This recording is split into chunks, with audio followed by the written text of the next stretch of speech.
નમસ્કાર, હું ડોક્ટર કરણ બારોટ, પ્રદેશ મુખ્ય પ્રવક્તા આમ આદમી પાર્ટી। આજે ગુજરાતમાં વિકાસના નામે ગુજરાતીઓનો ભોગ લેવાય છે, ગુજરાતીઓ મૃત્યુ પામે છે, પરંતુ આ સરકારના પેટનું પાણી પણ હલતું નથી। આજે વડોદરાના માંજલપુર વિસ્તારમાં પૂર્વ ડીવાયએસપીના પુત્રનું ગટરમાં પડવાથી મૃત્યુ થયું। થોડા દિવસ પહેલા ગીર સોમનાથમાં એક 10 વર્ષના બાળક ગટરમાં પડી ગયું। ટોટલ ગુજરાતમાં એનસીઆરબીના ડેટા પ્રમાણે છેલ્લા 5 વર્ષમાં 400થી પણ વધારે લોકોના ખાડામાં પડવાથી મૃત્યુ થયા છે। 58થી પણ વધારે સેનિટેશન વર્કરના મૃત્યુ થયા છે। અમદાવાદમાં 90થી પણ વધારે લોકોના ખાલી ખાડામાં પડવાથીના ખાડાના લીધે મૃત્યુ થયા છે।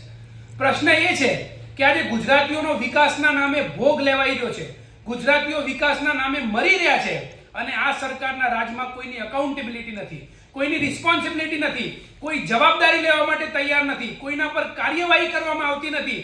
ખુદ ભારતીય જનતા પાર્ટીના ધારાસભ્યો એવું કહે છે કે અધિકારીઓ અને કર્મચારીઓ અમારું સાંભળતા નથી। મતલબ કે આ સરકારને ગુજરાતીઓના મોત થાય, ગુજરાતીઓની મૃત્યુ થાય, ગુજરાતીઓ મરે, એનાથી આ સરકારને કોઈ જ મતલબ નથી। આ સરકારને ફક્ત અને ફક્ત ભારતીય જનતા પાર્ટી નામનો આજે એમને કોર્પોરેટ કલ્ચર ગુજરાતમાં સ્થાપિત કરી દીધો છે।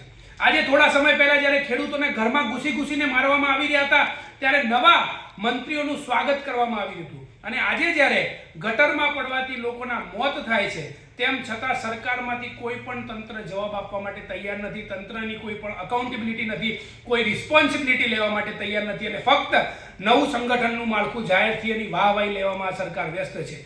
જ્યારે વાજપેયીજીના જમાનામાં નવું સંગઠન જાહેર થતું હતું ત્યારે જનતાના કામ કેવી રીતે કરવા, જનતાને કેવી રીતે મદદરૂપ થવું એની વાત થતી હતી, પરંતુ જ્યારે હવે ભારતીય જનતા પાર્ટીના સંગઠનની જાહેરાત થાય છે ત્યારે કેવી રીતે સંગઠનના લોકો કટકી કરે, કર્મચારીઓ સાથે મિલીભગત કરે, કોઈ પણ રીતે 2 નંબરના કામ કરે, વોટ ચોરી કરે, વિપક્ષના નેતાઓને હેરાન પરેશાન કરે, એમના પર હુમલા કરે, આ કામ હવે ભારતીય જનતા પાર્ટીના સંગઠનનું રહ્યું છે।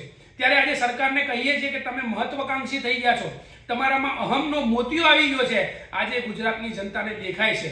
તમે જે વિકાસના નામે લોકોનો ભોગ લઈ રહ્યા છો એ તમારી સફળતા નથી, પરંતુ એ તમારી નિષ્ફળતા છે અને આજે આમ આદમી પાર્ટી તરીકે અમે માંગ કરીએ છીએ કે ગુજરાતની જનતાનો જે તમારા વિકાસના નામે દિવસેના દિવસે ભોગ લેવાઈ રહ્યો છે, તમારા મોઢામાંથી કંઈ પણ શબ્દ બોલવા માટે સરકાર તૈયાર નથી।